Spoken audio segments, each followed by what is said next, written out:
શું તમારા પાપડ બનાવતી વખતે ફાટી જાય છે? શું તૂટી જાય છે? તો તમે આ રીતે પાપડ બનાવી લેશો તો ક્યારે પણ તમારો પાપડ તૂટશે પણ નહીં, ફાટશે પણ નહીં અને એકદમ પોચા દાંત વગરના પણ ખાઈ શકે એટલા અને એકદમ વ્હાઈટ પાપડ બનશે. તો અહીંયા આપણે આજે પાપડ બનાવવાનું શીખવીશું. તો એના માટે મેં અહીંયા 1 કિલો જેટલો ચોખાનો લોટ દળી લીધો છે. તો જે આપણે રેગ્યુલર ચોખા ખાઈએ છીએ મેં એ જ ચોખાનો ઉપયોગ કરી અને દળી લીધા છે. હવે આપણે ખીચું બનાવવાનું છે. તો ખીચું બનાવવા માટે આપણે કોઈ પણ એક જાતનું આ રીતે જાડા દળિયાવાળું વાસણ લઈ લેવાનું અને જે તપેલી ભરી આપણે લોટ લીધો છે એ જ તપેલી ભરી આપણે પાણી લેવાનું છે. સાથે આપણે મીઠું એડ કરી દઈશું. અહીંયા મેં 1 ચમચી જેટલો પાપડ ખાર લીધો છે. તો પાપડ ખાર પણ આપણે એડ કરી દઈશું. વધારે પાપડ ખાર એડ નથી કરવાનો, ફક્ત 1 ચમચી જેટલો જ એડ કરવાનો છે. સાથે આપણે અહીંયા જીરું એડ કર્યું છે 1 ચમચી જેટલું અને તમને અજમો પસંદ તો મેં અજમો પણ એડ કરી શકો છો. અહીંયા આપણે તીખા પાપડ બનાવીશું એટલે 1 ચમચી મેં લીલા મરચાં એડ કર્યા છે. તો હવે આપણે પાણીને સરસ રીતે ઉકાળી લીધું છે. આ રીતે એક બોઇલ આવે પછી આપણે તેમાં લોટ એડ કરવાનો છે. તો જ્યારે પણ લોટ એડ કરતા હોય ત્યારે બિલકુલ ગાંઠા ના પડે એ રીતે કરવાનું. લોટ એડ કરતું જવાનું અને આ રીતે વેલણ ચલાવતું રહેવાનું. તો આ રીતે તમે વેલણ ચલાવશો એટલે લોટના ગાંઠા નહીં પડે અને એકદમ સરસ રીતે લોટ મિક્સ થઈ જશે. ફટાફટ જ આ પ્રોસેસ કરવાની હોય છે અને લોટને એકદમ છૂટો પાડતું રહેવાનું હોય છે. વેલણને આ રીતે હલાવતા જવાનું હોય છે અને તમે જોઈ શકો છો કે જેટલું પાણી હતું એટલો જ આપણે લોટ સમાવી લીધો છે. અને ખીચું આપણે હંમેશા ઢીલું રાખવાનું હોય છે. જ્યારે પાપડ બનાવતા હોય ત્યારે પાપડનું ખીચું થોડું ઢીલું હોય છે એટલે કઠણ ના થાય એનું ખાસ ધ્યાન રાખવાનું. તો આ રીતે મેં ચલાવતા રહી તો લોટને આપણે સરખી રીતે આ રીતે મિક્સ કરી લેવાનો છે. તમે જોઈ શકો છો કે આપણે લોટ અને પાણીનું કોમ્બિનેશન એટલું રાખવાનું કે આ રીતે ઢીલો રહે. જેટલું ખીચું ઢીલું હશે એટલા જ પાપડ આપણા એકદમ સરસ બનશે, સોફ્ટ અને પોચા રૂ જેવા બનશે. એટલે ખીચું થોડું ઢીલું રાખવાનું છે. તો અહીંયા તમે મારી ખીચાની કન્સિસ્ટન્સી તમે જોઈ શકો છો, આટલી ઢીલી રાખવાની છે. તો બધું સરસ મિક્સ કર્યા પછી આપણે તેને ઢાંકી દેવાનું છે. તો ઢાંકી અને એને સીજવા દેવાનું છે.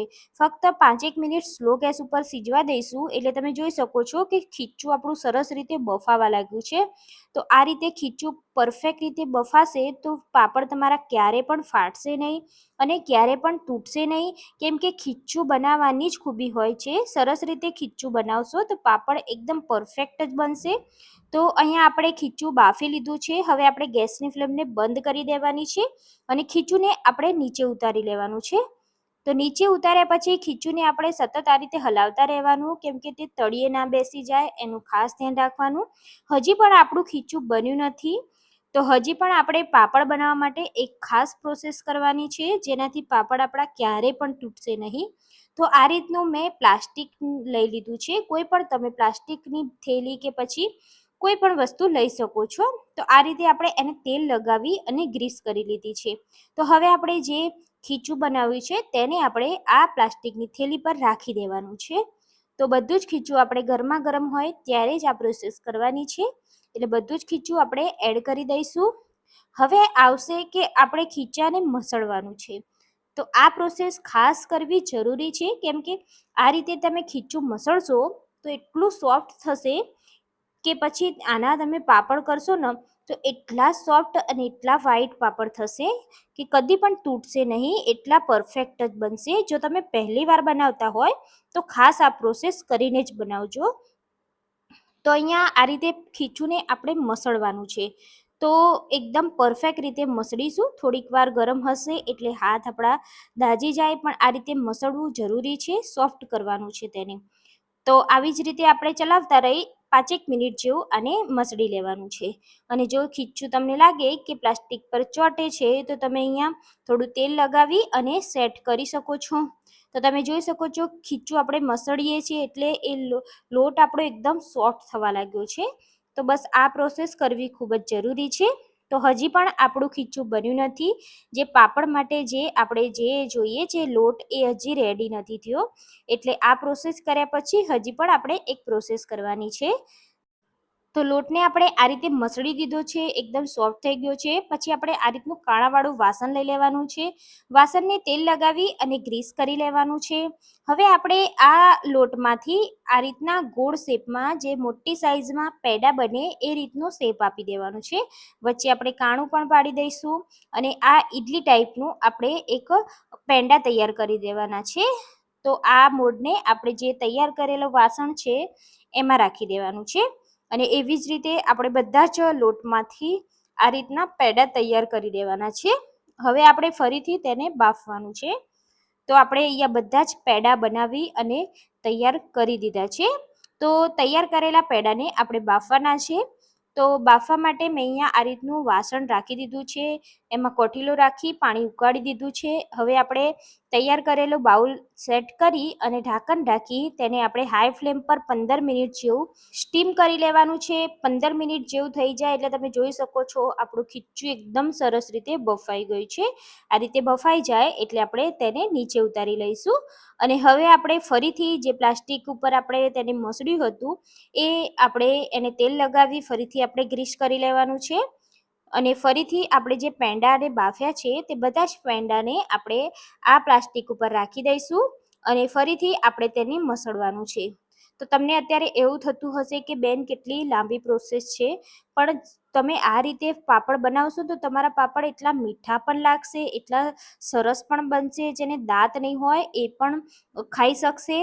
પ્લસ કે આ પાપડ બનાવવામાં મહેનત લાગશે પણ તમે આખા વર્ષ માટે આ પાપડ આવા અને આવા ખાઈ શકશો અને પાપડનો ટેસ્ટ ત્યારે જ આવે છે જ્યારે મહેનત કરીને બનાવશો. તો આપણે આ રીતે એડ કરી દીધા છે પેંડા.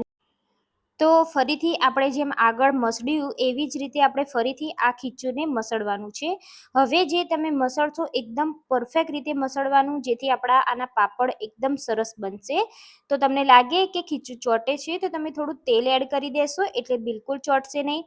અને તમે અહીંયા જોઈ શકો છો કે આપણે પાપડ બનાવવા જે ખીચાની કન્સિસ્ટન્સી છે એ આટલી આપણે પતલી રાખવાની છે.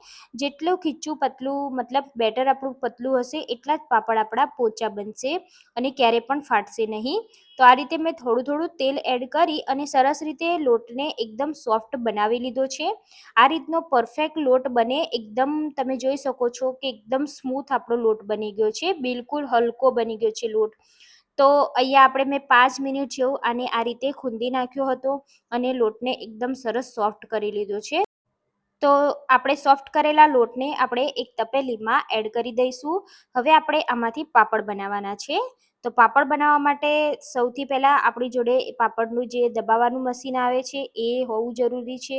જો એ ના હોય તો તમે હાથેથી પણ વણી શકો છો. તો આ રીતનું મેં એક ગુલ્લું કરી લીધું છે. હવે મેં આ રીતની પ્લાસ્ટિકની થેલીઓ રાખી છે જે આપણે મશીન ઉપર રાખવાની છે, જેનાથી આપણા પાપડ એકદમ સરસ બનશે. તો આ રીતે થેલીને પણ મેં તેલ લગાવી અને ગ્રીસ કરી લીધી છે. તો આપણે આ રીતનું મેં પાપડનું મશીન આવે છે એ લઈ લીધું છે. હવે આપણે જે પ્લાસ્ટિકની થેલીને પાથરી છે એને આપણે આ રીતે વચ્ચે ગુલ્લું એડ કરી દેવાનું છે.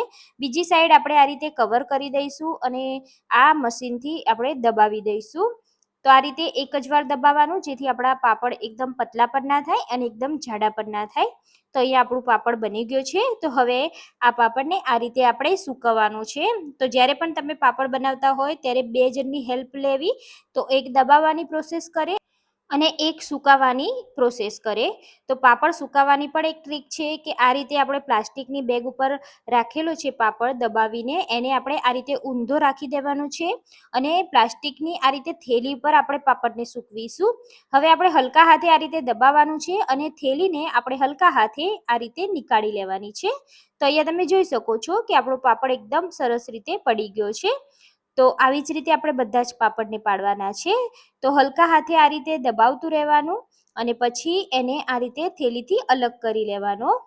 તો જ્યારે પણ તમને એવું લાગે કે પાપડ ચોટે છે તો તમારે એને આ રીતે થેલી પર થોડું પ્રેસ કરતું જવાનું, જેથી પાપડ તમારો ક્યારે પણ ચોટશે નહીં અને સરસ રીતે નીકળી જશે. એવી જ રીતે આપણે બધા જ પાપડને બનાવી લેવાના છે અને આ પાપડને મેં ઘરમાં જ સૂકવ્યા છે અને એને બિલકુલ તડકામાં મેં નથી સૂકવ્યા. જ્યારે પણ પાપડ સેટ થઈ જાય અને અડધા સુકાઈ જાય પછી જ મેં એને તડકામાં સૂકવ્યા છે. તો અહીંયા મેં ઘરમાં જ આ પ્રોસેસ કરી હતી, ઘરમાં જ મેં પાપડ બનાવ્યા હતા અને મેં અહીંયા 3 થી 4 પ્લાસ્ટિક ભરી અને મેં પાપડ બનાવ્યા છે. પાપડને મેં સરસ રીતે સૂકવી પણ લીધા છે અને પાપડ 1.5 દિવસ સુધી મારે સુકાવવામાં ટાઈમ લાગ્યો હતો. તો અહીંયા તમે જોઈ શકો છો આપણા પાપડ એકદમ પરફેક્ટ પોચા એકદમ પતલા બન્યા છે. આ પતલા પાપડ ખાવાની ખૂબ જ મજા આવે છે. જ્યારે દાળ ભાત જોડે તમે આ પાપડ સર્વ કરો તો પાપડ ખાવાની ખૂબ જ મજા આવે છે. જેને દાંત નહીં હોય, જે વૃદ્ધ હશે એ પણ આ પાપડ ખાઈ શકે છે, એટલા આપણે પોચા બનાવ્યા છે. તો ફ્રેન્ડ્સ, તમને આ પાપડની રેસીપી કેવી લાગી એ મને કમેન્ટ કરી અને જણાવજો. અને તમે પણ પાપડ બનાવો છો અને કેવી રીતે બનાવો છો એવી મને કમેન્ટ કરી અને જણાવજો. અને જેને પાપડ બનાવવાના હોય અને પહેલી વાર આ વિડીયો જોતા હોય એને આ વિડીયો ખાસ જોવાનો અને ધ્યાનથી જોશો તો તમને પહેલી વારમાં જ પાપડ બનાવવાનું આવડી જશે. તો ફ્રેન્ડ્સ, તમે ટ્રાય ના કર્યું તો એકવાર જરૂરથી ટ્રાય કરજો. રેસીપી સારી લાગી હોય તો તમારા ફ્રેન્ડ્સ સાથે શેર કરજો. ચેનલ પર નવા છો તો ચેનલને સબસ્ક્રાઈબ કરવાનું ના ભૂલતા. તો ફરી મળીશું આપણે નવી રેસીપી સાથે. ત્યાં સુધી બાય બાય. જય શ્રી